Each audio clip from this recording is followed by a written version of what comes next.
It is Saturday, August 29th, 2020, a day that has a lot of significant historical ramifications. For a lot of people, you may know this is the day in which Hurricane Katrina fell on New Orleans. It fell on Mississippi the day before on August 28th.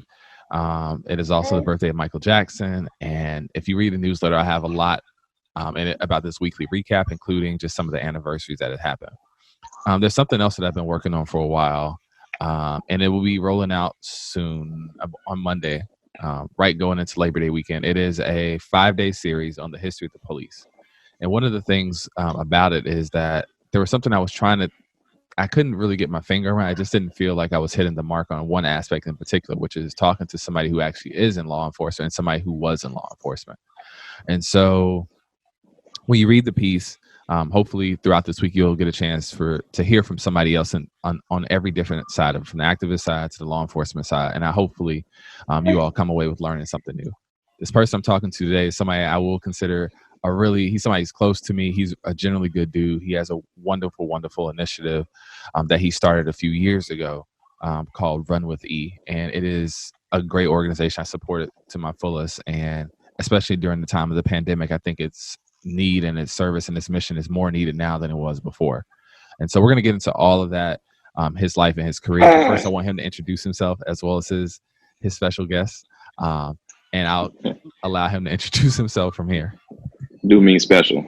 Yes, ladies and gentlemen. My name is Ernest Hawkins. Like I said, people have come to know me as E, which kind of was adopted within the running group that me and Jared met each other, Movers and Pacers. And so just based on some individual circumstances that I've dealt with mental health issues and just bad, life experiences that we all kind of encounter, I kind of had the idea to put together something more mental health based, but also pushing the running, the sport of running, and using it as more of a mental a coping mechanism, I guess you could say.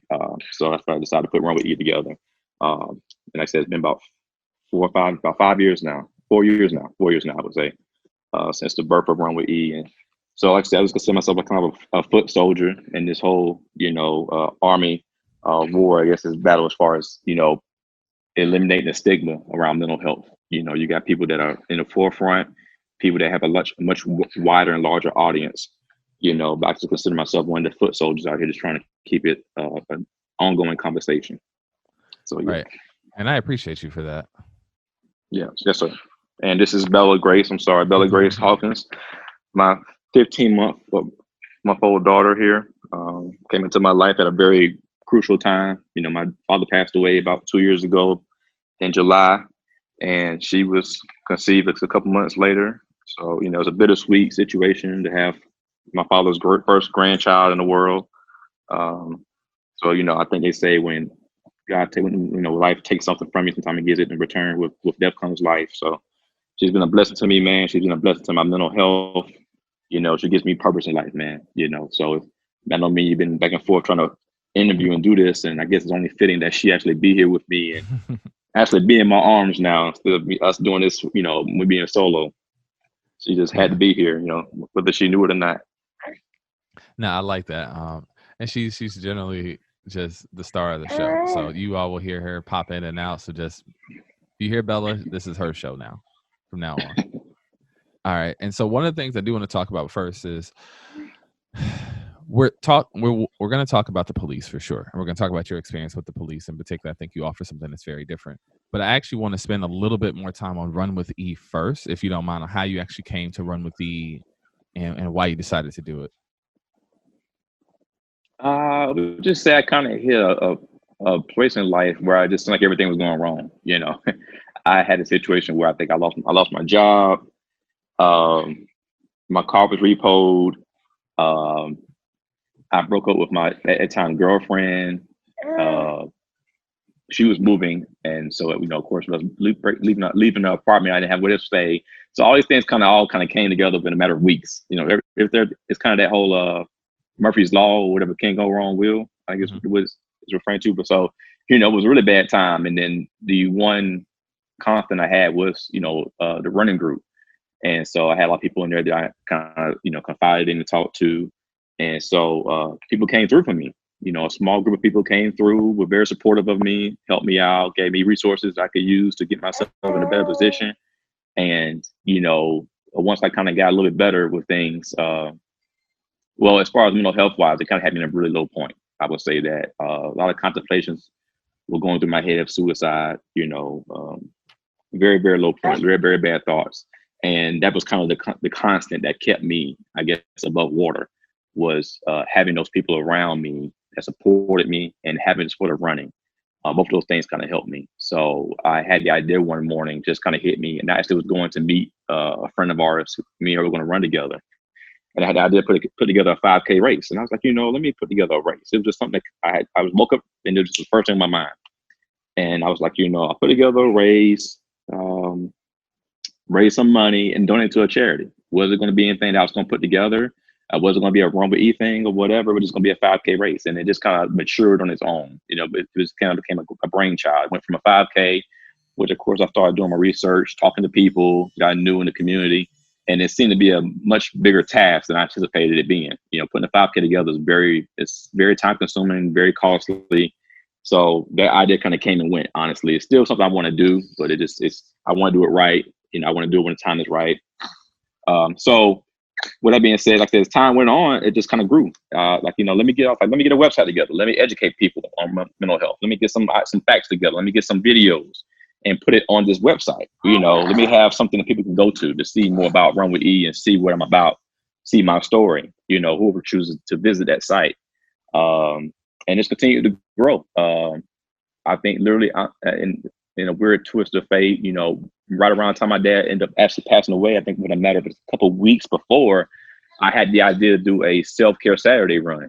Whereas, most people consider Saturday mornings as a long run day for most runners. And I ran across the guy who started, Moves and Pacers Chaos, because we were kind of, it's always kind of been like an affiliate of Moves and Pacers, kind of like under umbrella, I guess you could say, of that run group, because basically anybody that's helped me with Run with E, anybody that I consider a part of Run with E, is a member of that run group as well, M&P. So he said, dope, that's cool, let's do that. And he backed me up 100%. We made a flyer, started putting it out there, promoting a run every Saturday morning at Piedmont Park. And I said, just a matter of a couple of weeks after that, when my dad passed. And luckily I have people there that have helped me to continue that run, even when I haven't done to be there, for personal reasons, with birth of my child, my father passing, things like that. So, yeah, man. It's like I said, I don't have much on my menu, honestly. I was interested in the idea of becoming a public speaker, sharing my story, being one of the people you see at panels and things like that. And I kind of had expectations of Run with E and what I wanted it to be and what I wanted to do with it. And for a long time, I wasn't at peace with it. I didn't feel like I was doing my part. But even with social media, it's so strong these days. I made a Run with EIG Instagram profile, and I would just post random things sometimes about mental health and self-care, and people would DM me to say, hey, I suffer from this and this and this. I've experienced this. And just people that I wouldn't have assumed, because you never know who has a story. Just people that I never would assume would have had that story, but they felt more comfortable coming out when they see that I had my own issues. So that's what? Let me just continue to stay in my lane right now. Let me continue to post. Let me do these group runs. Let it be what it is. I don't want to force it. I don't want to put more pressure on myself. Run with E was something that was supposed to help me to cope and deal with my own mental health issues, not add to it. Because for a long time, I wasn't at peace. I felt like I wasn't doing the best I could do. I'm not speaking at this event. I'm not doing this with this. I don't have this kind of social media presence. I only have so many followers. I was like, at the end of the day, I want to be a grassroots. I want to be a local. I want to be something. I don't want it to blow up. I don't want to have sponsors. I mean, of course, if it comes with that way, then I won't, I'll definitely welcome it, but I'm not in it for that reason, And I think people play different lanes in it. If I could just be a voice to go along with if I can be a member of a choir, I'll do that. If you can hear that message better with me just being in the back, me being a tenor and me being a soprano and me singing my part, doing my part with a song, if I can do that and the message gets out, that's what the goal is. I don't want to be the main. I don't want to be the solo singer with the solo. I don't have to be that. I don't have a voice. I don't sing that. I don't sound that good. So, as long as you can hear me, that's good. So, like I said, that's what it is now, man. And even with the Black History Run that you help me out so gracefully with every year, that's something that MMP kind of started, and I kind of took over the reins with that. And we collaborate on that every year, and I think this past year was our 5th year, I want to say, 4th or 5th year. So, just educating the youth, man, Black youth on the Sweet Auburn area and MLK and all these leaders, and seeing these different monuments and things that they might pass by every day in a car, but never have an idea of what significance it has to their present and their future. That was something that's very powerful. I take a lot of pride in that. And unfortunately with COVID, it may put a real damper on us doing it coming next February, but we'll just see how that goes. Right. Yeah. And so this is why E is one of the people I wanted to talk to. He's generally a good dude, a really good heart. He's always in the right place. As you can see, Bella, he's also taking his time off to check on Bella because she, it's her concert, so she does what she wants. But the thing that we're actually talking about today is the police. And so I sent over E just way too many questions. We're not going to answer all of them, but we're going to answer a lot. Totally fine, man. I definitely want to give insight. Yeah. Yeah. And so one of the things is the police right now are obviously, this has probably been the first time in probably a century where we've actually had real challenges to the police. And once you read this week's pieces on the history of police, you'll see what I'm talking about when I mean like the first real challenges in about a century on the concept of policing. So one of the things is in particular is a lot of the discourse online is very, we're not even going to get into the toxic aspects, but a lot of it's very just kind of, it's not nuanced as it should be. And so I wanted to find people in particular, I feel like, who could straddle both lines, who can understand both worlds, who can give articulation to it. And somebody I can also talk to about things where necessarily myself and a lot of people don't agree with the police. And so that's why I'm talking to E right now. So E in particular has a background in law enforcement. I'm going to let him kind of explain his background in law enforcement, and we'll take it from there. Okay. My career started back in 2007. I got hired by the Richmond County Sheriff's Office, which is in Augusta, Georgia. That's my hometown. I got hired by them. Did something stable. Didn't see myself being a cop, and a lot of my friends didn't. The ongoing thing was, if you pull us over, we're not going to stop if we know it's you.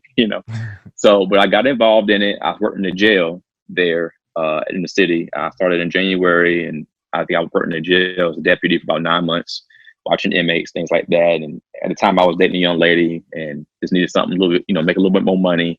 So I went out, went to the academy, police academy, which was in the area as well. And I believe I was certified as a police officer. I believe it was January of 2018.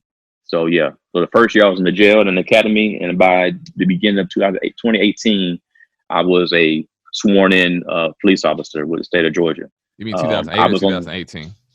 2008. My apologies. 2008. Basically clearing it up. But I was on a road patrol for about 3 years.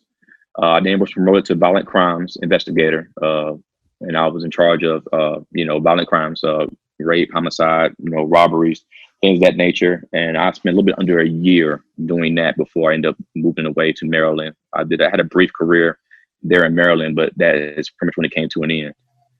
So I spent about 4 years in total in law enforcement. Okay. And so that's one of the reasons why I want to talk to you, because in particular, just because you have experience with it, you have experience in the state of Georgia with it. And I want to also just talk to you about some things. I think that you've been one of the few people, I think that, and I've seen this online, I want to be clear to you all, this is E's words, not mine. You've been one of the few people online to actually engage with people, and not a very like disregarding way to either particular like ideologies, but like a very open and engaging way, and very honest about things that you see out there. And so the reason why we're talking today is because I think that it's important that people start to understand where people are coming from, people who have a background that can kind of bring their perspective and their stories, and we can kind of hopefully learn something and get forward with it. And so the first question I actually want to ask you is that, it's a loaded question, so I want to be clear about that first, is what do you feel as both a Black man and a police officer when you see like the latest police shooting, right? I'm not even going to say like X, Y, and Z, but just the latest one. Like, how does that make you feel on both of those levels? As a cop, it makes me feel, if I were to be a cop right now, or if I was to be a cop on that particular police force, if I just wasn't there that day, all for whatever you want to say, to me it comes across as excessive. Um, it comes across as either them, yeah, excessive force. Uh, it could be a racist thing, or it could be a fear, as it has been put out there before. I believe generally that, I don't know the percentage of it would be. I believe on one end, some cops are just scared of black people. They're more scared of us than we are them. And well, in that moment, they feel they are. They feel it's a threat. So it's not even just so much of them having a racist bone in their body. It's just the fact that they are scared and they're not up for the job. Honestly, they're not up for the job. And the other half of it is, they have a sentiment of racism in it. They do, and they have a preconceived notion of who we are as a people, and they flex or exercise that power they have as an officer to pretty much invent a vendetta, a personal vendetta they may have. They separate the professional that they should be, and it's personal. It's a personal battle they have with us as a people. Okay. And So I'm glad that you brought that up, because one of the things that we see online a lot of times is there's this other issue, and I don't even know how familiar you are with this particular movement, so I'm going to be clear about that. One of the movements we see online is, and it's typically, I'm not going to say, but there's a certain demographic of person who is in this particular field. But there's a certain movement that either is one of the two things. It's called like the Back to Blue movement or Blue Lives Matter kind of movement. And so I want to get your thoughts on what do you think about when you see that in particular? I think they're placing value on themselves over the general public, because we as black people, we are part of the general public. And I think they feel like they have to protect. It's almost like they're classifying themselves as a race. We have to protect our race as cops, or what I'm saying, our race as cops versus people in general. Because the first thing is, we are here to protect and serve. That's the first foremost duty you have as a police officer. And I think they feel personally attacked because of the criticism that the police and law enforcement have been getting because of these shootings. And they're pretty much not owning up to it. There's a responsibility you take as an officer. You agree when you take the position that you're going to get paid. For the most part, of course, as all is well known, we don't get paid much.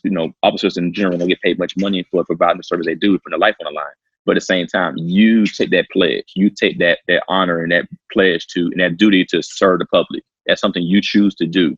You go through training, you go through defensive tactics, you go through all these classes in law, in law and justice, and learn about different things you do to be an officer. You go through these things because you want to help the public. That's supposed to be the number one thing that you're supposed to want to do. So when it comes to Blue Lives Matter, it's just them disconnecting themselves from being a regular person. They see themselves being a cop and only a cop instead of being a human. When they take their uniform off and they get in their vehicle and go to the grocery store, they're a person just like we are, especially if you're a black cop. You're a regular person. When I was a cop, I've been pulled over as a cop and had a gun pulled on me. They didn't know I was a cop, me and my friend in the car. We were, I can get to the story, it's a real short story, but I was in Augusta as a cop, and I'm up here in the Atlanta area picking up a friend of mine's, going out, celebrating our birthday actually. We were the same as that birthday, we're just a year apart. And we were driving out this neighborhood, and we're driving on the road, and I don't know if it's anything about the area. It was Sandy Springs. I had an Audi at the time, and all of a sudden we get pulled over by this cop. And we actually had passed the same cop driving out of the neighborhood. And I guess some lady's door had been kicked in or something, or I don't know if it was a home invasion or what the actual incident was. But I guess she saw us driving by and saw my friend had dreads. So we get off, we pull, and about a half mile in the street, he pulls us over, puts his light on the car. I can barely see. And he comes out at a far distance and kind of spaces himself out from the vehicle and points a gun at us and tells us to get out of the car. So I yell out to him like, hey, I'm an off-duty police officer. And, at that time, he asked for ID. I gave him my badge as well. Things quickly de-escalated from that point because I advised him that I was an off-duty police officer. So, and like I said, this is just based on my friend having dreads. That's all it was based on. The woman saw us driving by and thought that maybe we were leaving the area from whatever the situation happened with her. So I've been pulled over as a black man while being a cop, because even then, like I said, I didn't like a cop. How do you look like a cop? Especially being a black man. White man, sometimes you can tell. Certain haircut they may have, certain grooming features they may have. You can tell they're military or they're police. But I've encountered that, So like I said, I think that they have a disconnect now. They feel attacked, and they just not taking ownership of it. They have when you become a cop, you have an extreme. There's no greater power almost in any profession than being a cop. When you are sworn as a police officer, you have an immense amount of power. I even experienced that. When I first got out of the academy and I was an officer, it went to my head. I never at any time used that on a line of duty. It was never anything that I abused my power on duty. But my closest friends and my girlfriend at the time, just observed certain mannerisms that I had. I was way more outspoken. I was way more just opinionated. You can just tell my personality that I had a little bit more oomph on myself. I kind of was feeling myself a little bit. And we kind of had a conversation. People came to me and I had to check myself, and that was, luckily I was able to. And I kept myself, I stayed E. I didn't lose myself, unfortunately. And like I said, and during my time at the police office, I can say that the people I work with, I never any time experienced them using, discrediting anybody because of where they lived or where their skin color was. I never saw any act of racism towards me as a fellow officer or towards any suspect, anybody we stopped or anybody pulled over. But that's just my story, Now I know it definitely, I definitely say it happens, but I can just say the people I work with during that time, they were good guys. They were good cops. Okay. And so we're going to take a quick pause on that one. We got Bella just showing up. Hey. So she's out here just doing her thing. And so, all right, one of the other things I want to ask you in particular is what's going on right now in the world, right? And so we don't live under a rock. So there are protests, there are people rioting, there are people looting, there are a lot of things going on. And I want to be clear, these three are not the same thing, and they're a lot of times not the same people. But the way it kind of gets lumped together, and I'm going to be taking people to task, particularly on television soon about this, which is this notion of both protest, riot, and looting. And so I want to get your thoughts on it, just your unvarnished thoughts on it, and then what do you see about that, and what do you see could be done better?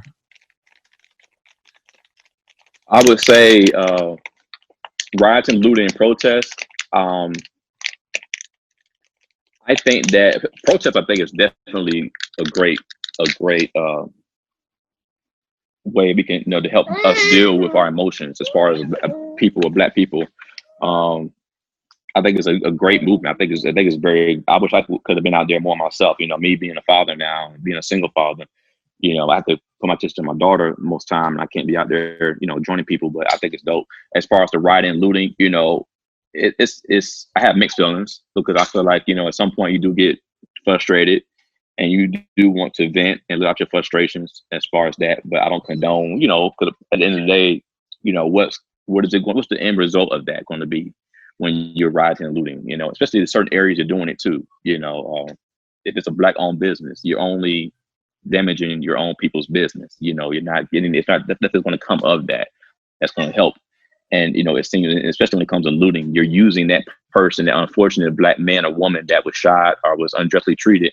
You're using it as a reason to come up on yourself individually to gain, monetary value or something. But just because somebody was shot, you're not doing it with a genuine heart, a genuine spirit.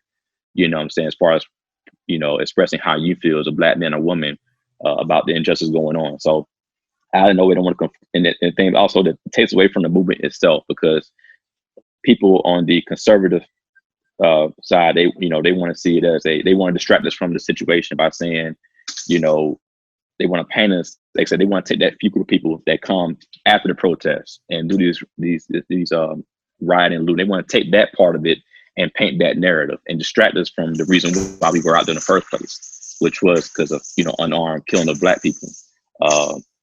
So it just takes away from the message. Even with the NBA, they were trying to figure out if they were going to help the cause with not playing, or was it better for them to play? They want ultimately what they had in mind was what's best for the movement. That's ultimately and that's what it is. And so you have to ask yourself, like I said, if you looting and rioting going to help anything, is it going to help push us further to police reform? Is it going to do that? And it's not. Unfortunately, it's not.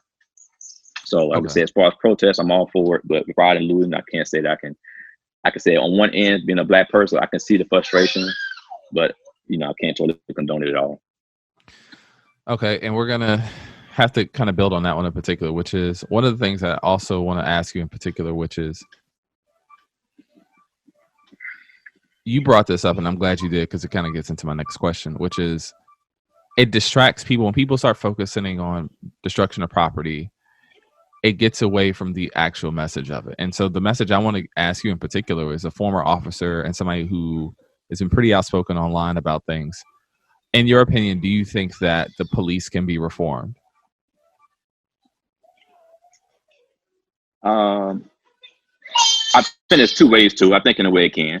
I think one thing you can do is when it comes to training these officers, you train these officers to deal with these situations, the escalation situations.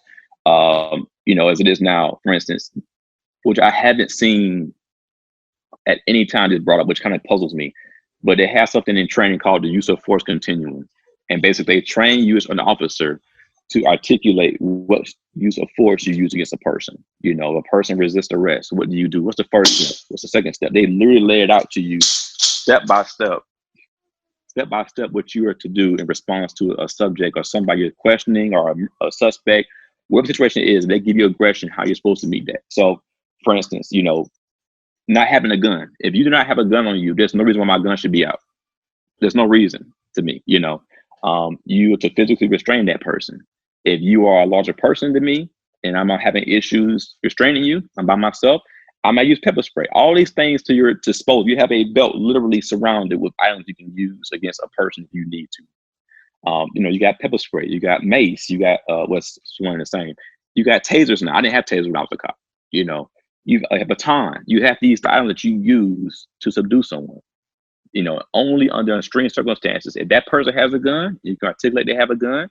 If they have a knife and they're in close quarters to you, there are certain instances where you're able to use that force. So I think when it comes to training officers, you have to prepare them for it. They have to really find out if they're really up for it. Like I say, I think not majority, but I think definitely in some of these cases, they're just scared. They're out there, they're in a black community, not used to being in the black community, and they're patrolling and they're just scared. They're just scared. And that's not an excuse at all to be a cop. If you're going to be scared like that, where you could potentially harm or kill somebody that is totally innocent, you don't need to have that job.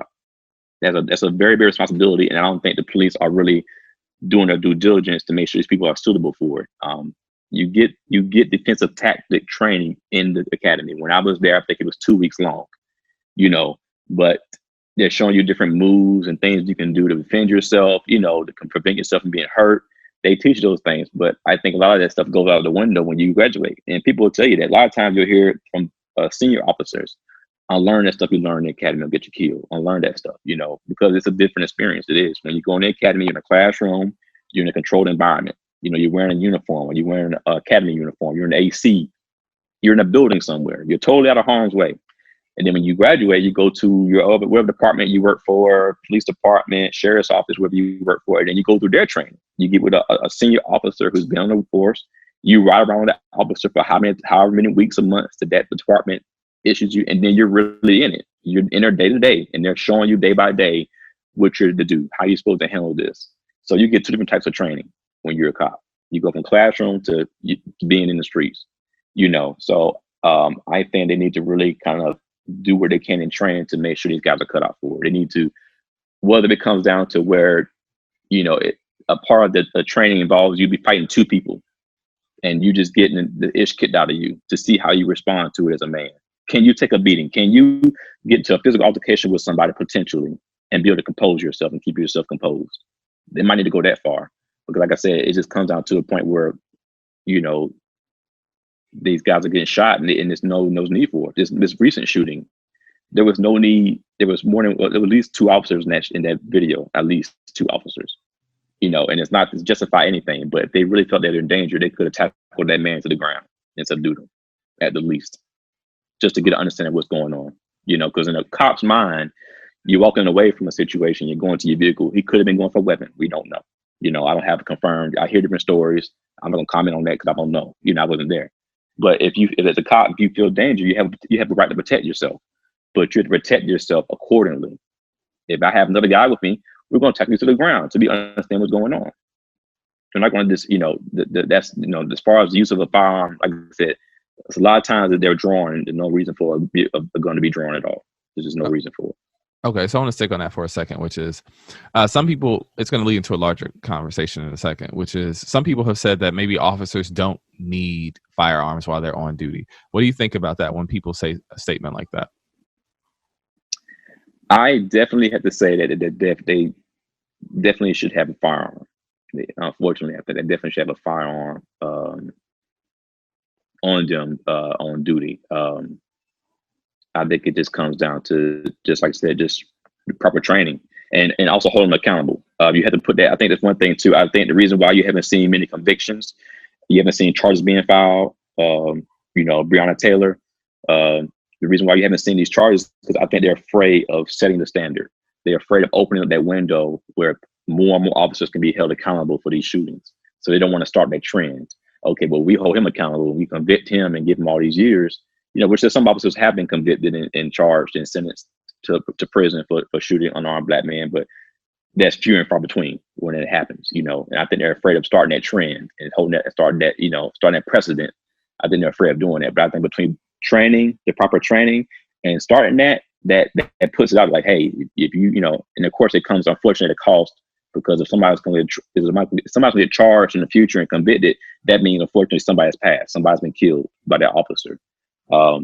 But I do believe unnecessarily that there has to be firearms out there, because unfortunately there is a lot of violent crime out here in these streets, and we have to have a certain amount of law and order in effect to kind of keep it balanced.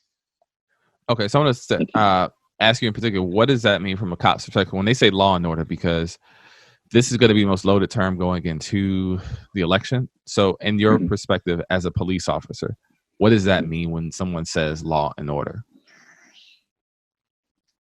What does it mean in general? What does it mean to me? As a police officer, what does that mean? And you can also answer it in general. I would say, as it pertains to me, it's just keeping the peace. But I think what it is what gets lost is, I think with the amount of power you get, they don't know how to effectively use the power. For instance, de-escalation. It's something as simple as having an altercation with somebody in a bar. I used to work security at a bar when I was a cop. A special, they call it. You work extra money. Whenever the owner wanted somebody kicked out, I would literally just walk to the guy like, look, this guy wants you out of this bar, right? I'm gonna walk away. I'll give you a chance. I'll walk away. You can get up on your own. You can walk out on your own. Or with your friends, whoever you're with, you can go out on your own. I'm not gonna escort you. I'm not walk in front of you. I'm not walk behind you. You give them the option to do that. You let them save face, save pride. Whereas they're gonna refuse, then you go from there. Well, I have to physically remove you from the bar. So it's all about de-escalation. You go to a house and you get a call about something. If you're stopping a black man in his own neighborhood or his own yard, and you show up asking for his ID, and he's asking you why, tell him why. Say, hey, look, I got a phone call from someone, so they saw something suspicious. It's my job to find out what it is. I'm not here. I didn't see you and stop. I got a phone call about it. Explain to them why you're there. I think a lot of times the cops want to explain to you why they pulled you over. They want to explain to you why it's your house or why something on the corner. They want to explain that to you. They just expect you to show up and pull up and you do what they tell you to do. I don't think that's right. I think, they owe you that. They owe you to at least tell you why. And it's not always a good reason. It's not. But especially when the reason why especially when there is a reason, then definitely, yes. If I get a phone call, if I'm a cop patrolling the area and I get a phone call to investigate a black male wearing a blue t-shirt outside of a store or something, I have to go see what's about. I don't choose to do it. It's my job to show up and see what's going on. So I think, I've seen a lot of videos where they're just asking for information, and I just think that's wrong. I think they need to communicate that better, and be more open with the public with that. And as far as law and order, there's just not much communication. I think they just expect to be able to come around and just, bark an order to somebody and they just oblige instead of just having a conversation with somebody and getting to understand what's going on with the situation and not escalating it to a certain level. Because I think we as a black people, we're not afraid of police when it comes to, generally we're not as afraid of police as other people, I would say. And so when we're questioned about something, we have a lot of pride about ourselves. As a people, we've been through a lot. We made great strides in some areas we haven't. But I think, that's why you see some people resisting or asking questions, or why'd you pull me over? Why, why this, why that? And I think there are for the most part, legitimate questions to ask. You should be able to know why. Why am I being handcuffed? Why do you want to search my car? Things like that, So it's just a disconnect. It's just a power thing. It is. It's just a power thing, a mentality where, the whole protect and serve thing is The cop is to protect and serve everyone. And just because a phone call is made and somebody says that you're wearing a blue T-shirt, you're acting suspicious, Elijah McClain, I don't know if I don't know the details of that. There's somebody called and said something and called and they came to investigate. Of course, he was suspicious, wearing a hood and being covered up. That's fine. But if you just talk to the man, find out why, he'll tell you why. This is what's going on. Even in conversation, you can tell by the way he was speaking. You can tell that he wasn't completely there. You can tell there was something going on with him.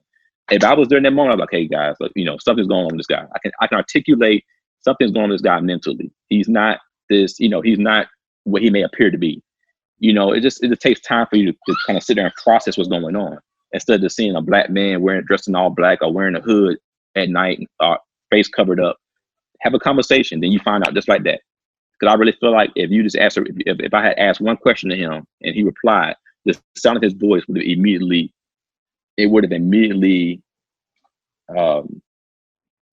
gave me a better understanding of who I was dealing with. Okay. Just by the sound of his voice.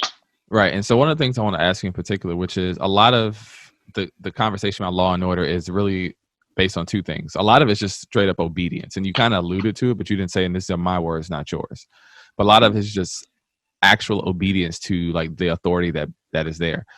And I want to stick on that topic for a second because we're seeing more and more conversations now, more and more articles and things about the need for order, more particularly the need of being obedient and to do what you are told to, as law enforcement should be told.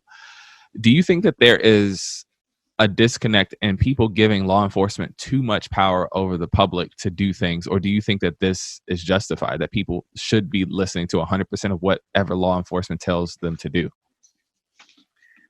I think there needs to be more accountability about how the police respond at towards the public.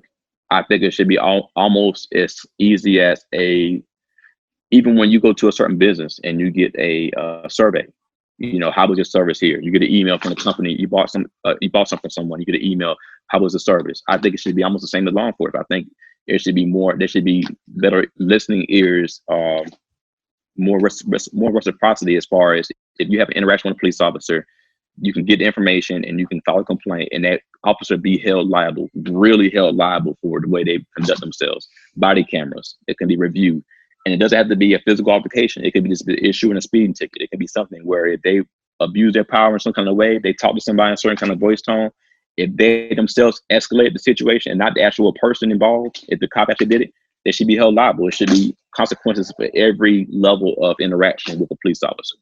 So I think that will help curb, because like I said, at the end of the day, a cop is in essence a mobile secretary, a customer service person. I mean, you spend an ideal part of your time just patrolling the area, answering calls. Hey, I got robbed. Here's my information. I got somebody with my house. You're taking down reports. You're writing down information. That's most of the job entails. It's just you coming and meeting people and communicating with people and doing reports. It's almost like customer service. So why can't the person give feedback on what the interaction was so that that person can be groomed? If they're not handling the situation correctly, they can say, hey, look, you're being way too, volatile. You're doing it, review the camera footage, and every interaction should be recorded, and it can be reviewed at any time. It can be random record. It can be random. I want to say reviews of body cam, where the supervisor can just randomly go and check a person's body cam and see throughout their day what did they do, where did they go, what kind of interactions did they have, how did they handle it, and grade them accordingly. Right. So as far as obedience from the public, like I said, it just has to be. It's gonna take a while. I don't know how we can quite get to there. Honestly, it just has to be a balance. I guess you could say. Like I said, the police. If you come in contact with somebody, I think you just have to approach them in the right way. Just tell them, hey, I'm here. I got a phone call. This is what the phone call was about. That's why I'm here. I just need you to help me understand what's going on. Can you give me your ID? I can verify who you are. And that's another thing. A lot of interactions have to do with identification and asking for ID, and the person feeling like they don't need to provide or shouldn't have to provide their identification. The only thing I can say with that is just that as a cop, anybody can say who they are. And the thing about it is, if you are approached, especially and I said it depends on the situation itself. And sometimes a cop will decide to pull you over or decide to stop you, and you're not doing anything. Nobody called about you. Nothing has been that you have done nothing to you know, you have done nothing to Warrant. put yourself out, to warrant a stop or to show yourself as a threat. You have done nothing to do that. So it's kind of a difference of a situation. But in the event where, there is a phone call made, we can't control the fact that somebody called on you, even if you're not bothering anybody or not doing anything. But I think that our job as a police officer is you can't, show up with somebody that you get a call to and they tell you, hey, I'm not doing anything wrong, I'm good. Okay, and just leave. You have to verify that, because just because the person that called saying they're suspicious don't mean they're doing anything suspicious. That person could be, exaggerated situation. It could be a white person calling a black person, of course, and they feel naturally threatened. That's not that person's fault that the white person feels threatened. It's not our job to make people feel safe. We're just minding our business, doing what we need to do. That should be we shouldn't be held liable for that. But at the same time, it's like as a cop, when you show up, your job is to make sure that everything is good. The only thing you can do is verify the person is who they are. Do they have any warrants in the area? Because that's one thing that's always going to happen is they're going to check to see if you have a warrant. If you have a warrant, you pretty much can be on your way. Because you don't want to let that person go just based on what they said, and it comes to find out that they just randomly may have a warrant for something. That's just part of the process that people, randomly have warrants for different things. It might not be anything violent, it could be a traffic warrant, but you have, disregarded something for some reason, a ticket, a court date. You chose to not go to court, or you chose to do this for whatever reason that's separate, nothing to do with black or white, but you got a speeding ticket. You didn't pay it. You have to go to jail. You have to face the responsibility that you were given. And that's why you're going, because of the warrant. And it goes for anybody. Okay, so I want to ask you, I got 3 back-to-back questions for you. The first is, when it comes to what you said already, which is you had something, do you think that black people are over-policed? Yes. Okay. And so in regards to that, what does over-policing actually look like from somebody who's been in law enforcement? What does that look like? Over-policing can be, the amount of officers you have in a particular area. Just like, for instance, my hometown. My hometown is almost kind of split through the middle. You have the West End, and then you have, downtown area. But it's all about, it could be about presence. How many patrol cars do you have in a certain area versus another part of the area? Do you have 2 officers in one car when they're in this particular area of town? When they're on the other side of town, the nice area, I guess you could say, is it just one officer in that car? That is just, it goes down to stuff like that. I think that could be seen as over policing, I guess you could say. But it's just that stigma. It's just what it is. It's just that stigma that, if anything's going to happen, it's going to be in a certain part of town. It's going to be with a certain race of people. Me as a cop, I've encountered it all. I've seen it from all races. You know what I'm saying? I don't feel like it's one race over the other, but we can't ever expect them to see us as equal.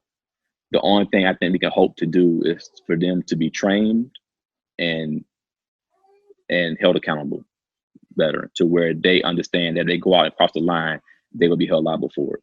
But I think there's no way that you can have a police force totally obliged to patrol us equally as they would another race. Okay, so I want to ask you about that. One of the things that people are floating around, particularly in activist circles, which has now become a presidential item, which is 2 notions. And I want to be clear, these are not the same thing, people. One of which is defunding the police, and the other one is abolishing the police. And I want to start first with defunding the police. And for those who don't understand what that is, defunding the police is essentially a system of reform. It is a type of police reform. I want to be clear about this. Defunding is a type of reform. And in regards to defunding, what this means is that in certain allocations, either a portion of the budget that can be removed from the police budget should be removed and allocated to social services, or certain aspects of the police budget should generally be reduced because there is not necessarily a showing of a need for the amount of weaponry or the amount of spend on law enforcement in a particular area. This came up initially early back in 2014 during the protests in Ferguson, where the Ferguson Police Department, Ferguson, Missouri, is a much smaller suburb outside of St. Louis, had military grade equipment and were over policing and physically harassing, intimidating, and violating protesters. It didn't really gain steam until this year, and particularly like the response in certain American cities by having both local law enforcement, National Guard, and in the case of Portland, unmarked, unnamed federal law enforcement agencies stepping into a community. And so a lot of people have said that it's time that we defund the police in some regard, either through an overspending on weapons that are for military grade use, or an overspending on police budgets and allocating the things that are needed, like social services. Like you mentioned the case of Elijah McClain, that should have probably been handled by a social worker. That should not have been handled by the police.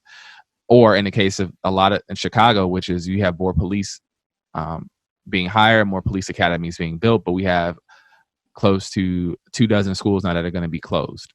And so a lot of people are saying that instead of spending an over allocation of money on the police, that we should be spending that money somewhere else. And so the need is to defund them. And defunding doesn't mean defunding to the point of zero. It does mean a reduction in what police are spending, particularly to police departments that have a history of police brutality. I want to be clear about this too, or a history of over policing. And so now I want to bring that to you first, talking about defunding the police. What are your thoughts about that in particular? I totally agree with it. I do. I think, there should be a boundary with how much, of a, how much of a budget you give when it comes to weapons. Because at the end of the day, like you said, what kind of interactions are you going to have with people really that are going to need for you to have 4 or 5 armored tank vehicles, on a daily basis, especially like I said in Ferguson, for instance, So I definitely think that the money does need to be, there does need to be some kind of a reevaluation of that per basis of per city, per police department, per, the population, what's the poverty line, what percentage of the population is on the poverty line, and allocate that money to, like I said, social services. I strongly agree with that. Okay. And so then the next part of this, which is something that's unfortunately being used a lot of times by particularly like the Trump campaign and those who support Trump, which is they're equating defunding the police with something else that is also, this is not necessarily reform, this is more of a radical abolition, and that is actually abolishing the police. And so abolishing the police is not necessarily defunding. Abolishing the police means the following: either A, you get rid of the current police department because of a host of different reasons, and that police department is no longer viable. So that police department must be done away with completely. This has actually happened in a few U.S. cities, but the biggest example is Camden, New Jersey, which back in 2012, 2013, because of a list of complaints against the Camden Police Department, a list of issues of police brutality, a list of issues, complaints, like E was saying, by the citizens themselves, that the police department was found to be beyond repairable, and they were completely abolished and renewed with a new form of law enforcement. That law enforcement has, I will say this now, as of 7 years since they've completed that process, they've had more success with not only community engagement, but crime has went down. They've had a couple things that have changed, and they've essentially been able to do the things a lot of people in the Reformist Party wants to do. And so that's one end of police abolition. The other end is that completely doing away with police altogether and having people either have their own private security forces or communities policing themselves. And so that is honestly a lot of the history of the U.S. and policing, especially the pre-officialization of the United States in 1776. Most policing was kind of in that model. The issues then, like now, is that once you get to a certain size, you just physically cannot police yourself as well, because there's just too many people, too many moving parts. And so that is one aspect of the abolition of police. And then the third part of the abolition is abolishing the police and replacing them with something that is more a system of checks and balances. It's similar to the first aspect, which is the Camden model, right?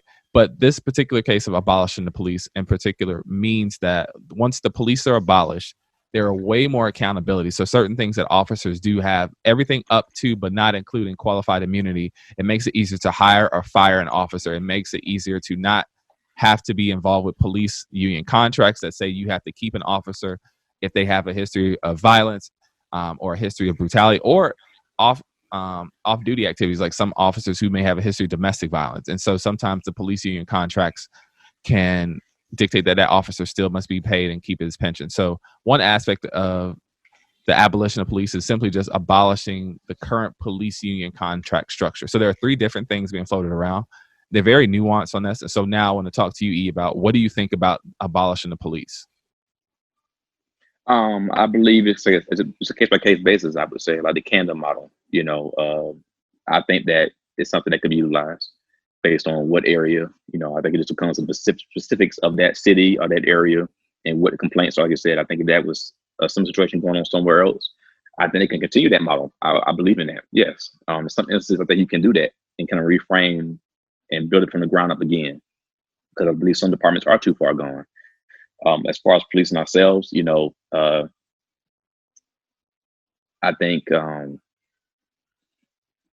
it may be something where we can have levels to it, to where maybe it depends on what type of crime it is. It can be policed, but I don't think you can. I don't think it would be as effective if you're asking people to police, a drug infested area when it comes to drug and violent crimes. Those are when you're holding a level. You're putting, private citizens in risk when it comes to interfering with those types of crimes. I think, and that's where you need to have trained people to deal with those type of things, as far as when it comes to apprehending people, or curbing the incline in violence, or drug offenses. As far as policing ourselves, like I said, I have to kind of get more of a more detailed layout of how that would be. What area would it be? What would it entail? Like I said, it's many different layers of crime, and so a private situation going towards violent crime, I don't know if that would be something to put ordinary people in that position. Not ordinary, but public, citizens. Right. Regular citizens. And so I want to ask you in particular, which is because we see so much right now. You have the defund camp, you have the abolish the police camp, and then you have people who want to back the blue, right?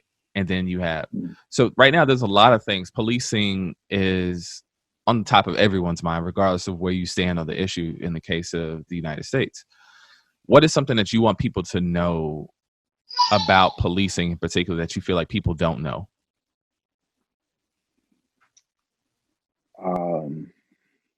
What I think I want people to know about policing, I would say,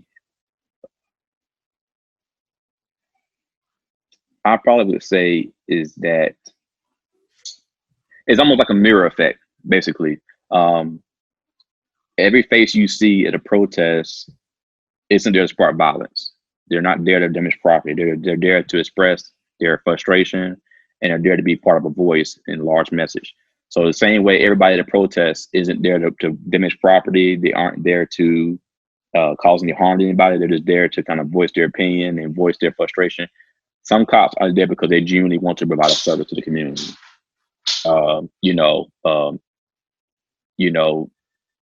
Do I think more times than not, a black man might get pulled over because he's black in a certain area? Yes. But there definitely is a percentage of time where you're just getting pulled over because your tag is out of date or things like that. So if I would just say that, I would say when it comes to interaction with police as a people, I would say allow them to show you who they are. Try not to assume who they are until they show you, because they may come to you with a pleasant tone, and they may off the bat tell you exactly why they pulled you over. I tell you exactly why they stopped you. They may tell you all that, but you even have to ask. So I would just say, just allow them to show you who they are as a person, not just as a cop, but as a person, I guess you would say. Okay. And so I want to ask you, there's like 3 more questions I got on the list I want to ask you, one of which is Georgia House Bill 838, which has been colloquially called the Blue Lives Matter bill. This is a new bill that was signed. It was done via bait and switch with House Bill 426, which came out earlier this year, which was essentially dead on arrival until the killing of Ahmaud Arbery this past spring. And so what the Blue Lives Matter bill is, essentially, it was a bill. It is a bill, not was. It is a bill that essentially gives officers a new bill of rights in the state of Georgia, but alongside a new set of opportunities to sue people individually, to sue organizations, to sue media, to sue even protesters, right, for either harassment, whether it be physical or verbal. So, i.e., if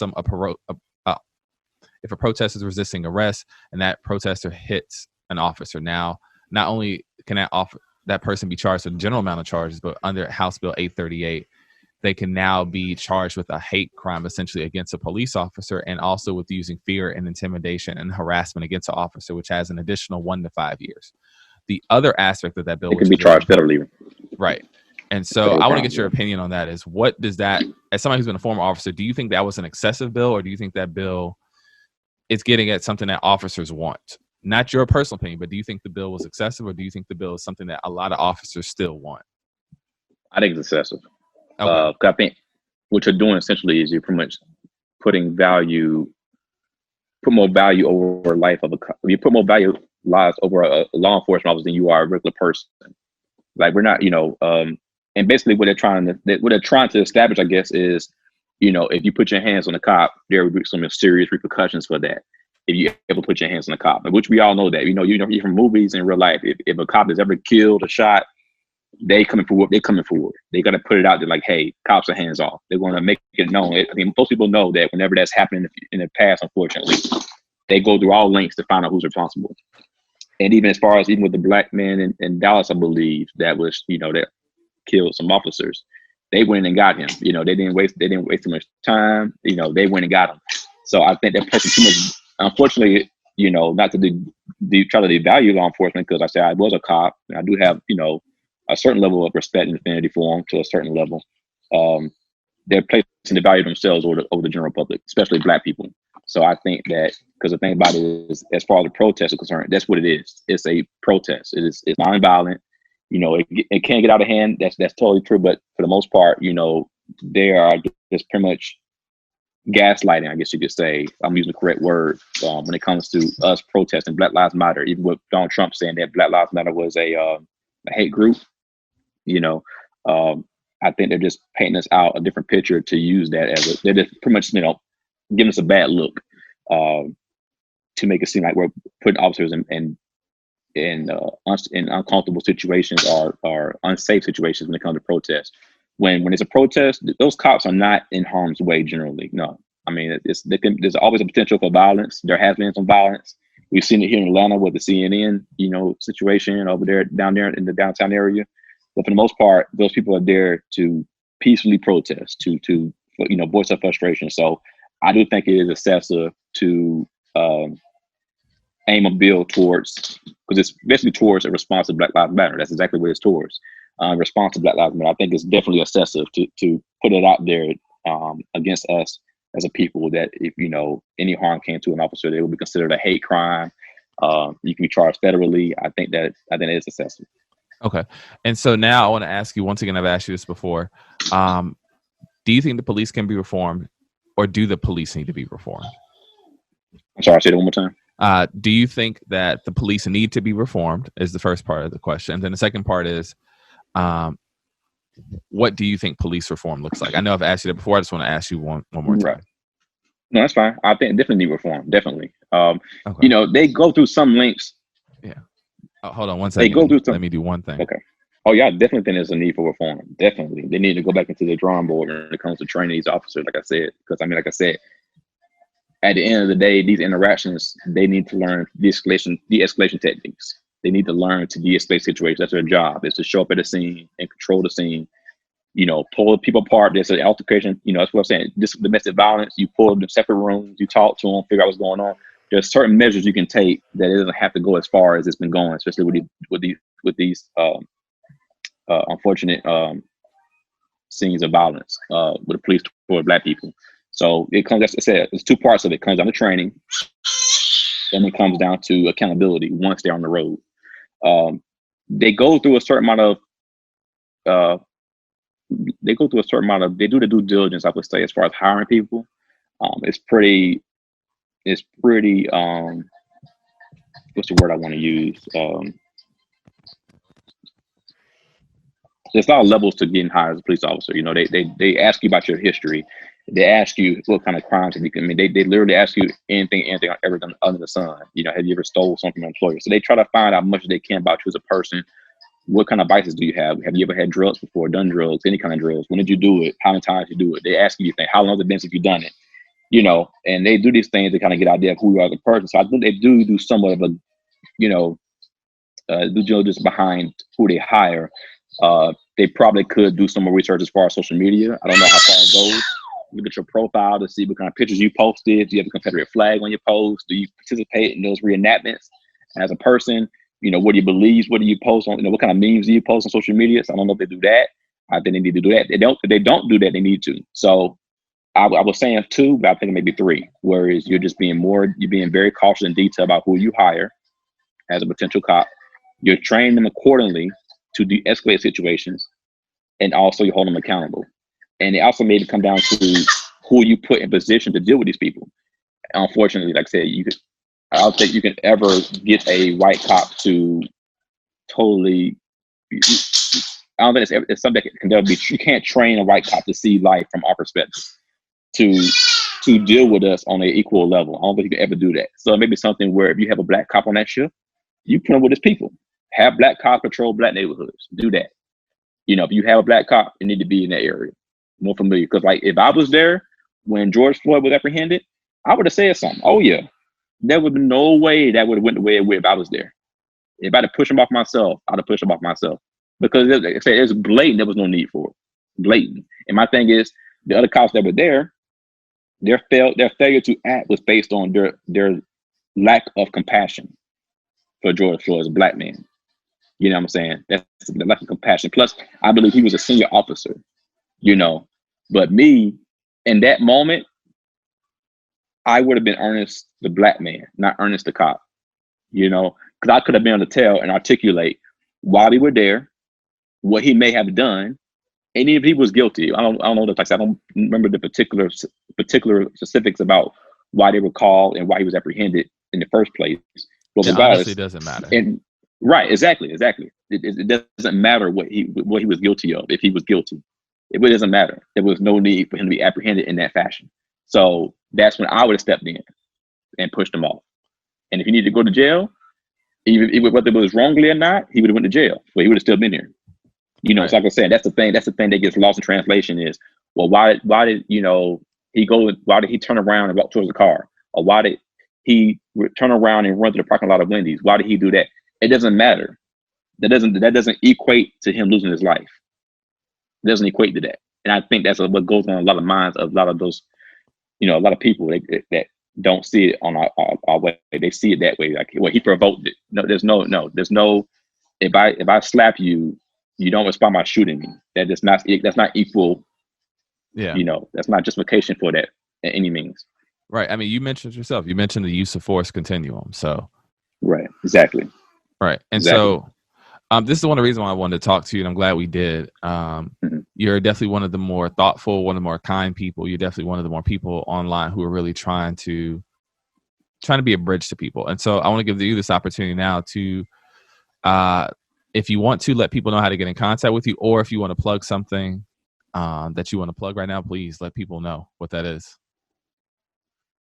Well, I'd say, my main course of contact is just, the social media course. That's just a bridge we all have to each other more so than ever.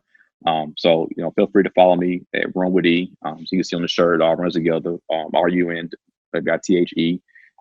That's my main source of contact there. I do have a website as well, runwithe.org. You can feel free to go on there, and, there's some articles on there to give you a little bit more, feedback and just a little bit more, understanding of mental health and what it entails, and just a little feedback when it comes to running, when it comes to hip hop, things that I'm a fan of, things that I'm involved in from my perspective. Videos you can watch, things like that just relate to me, and I think it's more relatable. Mental health more than ever now is it's almost a trend, which is good and bad. I don't want it to be a trendy thing to have mental health issues, but at the same time, it puts the message out there. So I'm kind of for it, and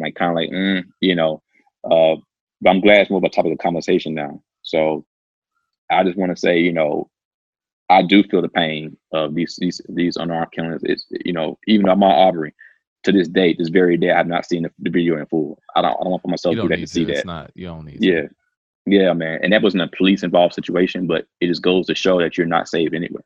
The church, the Charleston shooting, things of that nature, and just the interactions with police. And even lately, I've been tagging you in videos, and I'm pretty sure you probably even saw them before I sent them to you. But I still wanted you to see, and I know you know this. I know you were aware of these situations, but I still wanted to show it to you. Like, look, this interaction, because you see a lot of you guys probably have seen on social media where there's a video of a white cop engaging with a white person that was irate and getting out of the car and walking towards the cop, or walking away from the cop and going to the car, doing the very same things that these other guys are doing, and yet they're still here. So it's a clear cut, representation of how they interact with us versus how they interact with their own people.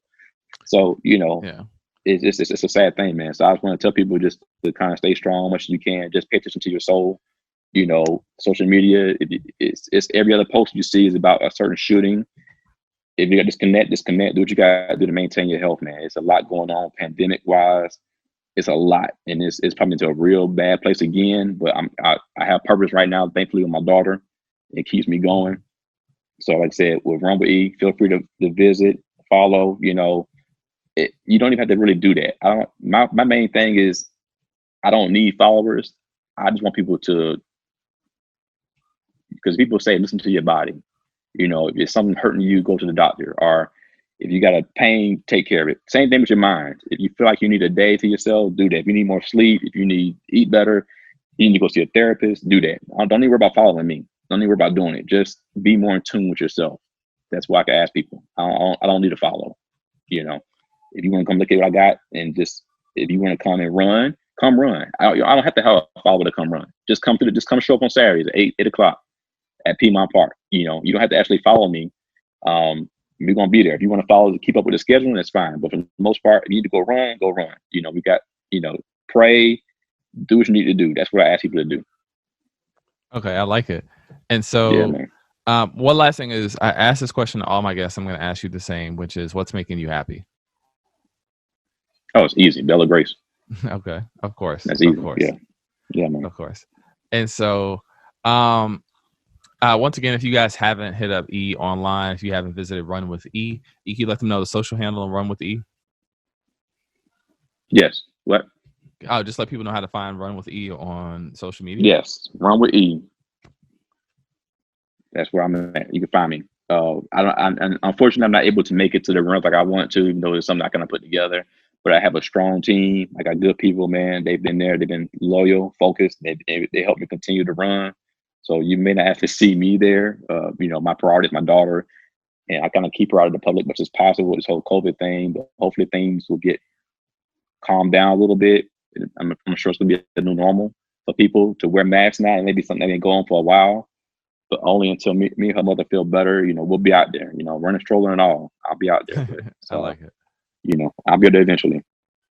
All right. And so once again, you all, please make sure you follow Run with E. And especially during this time, not just for mental health issues, but E is generally a good person. He offers a lot of thoughtful conversations through his Instagram stories.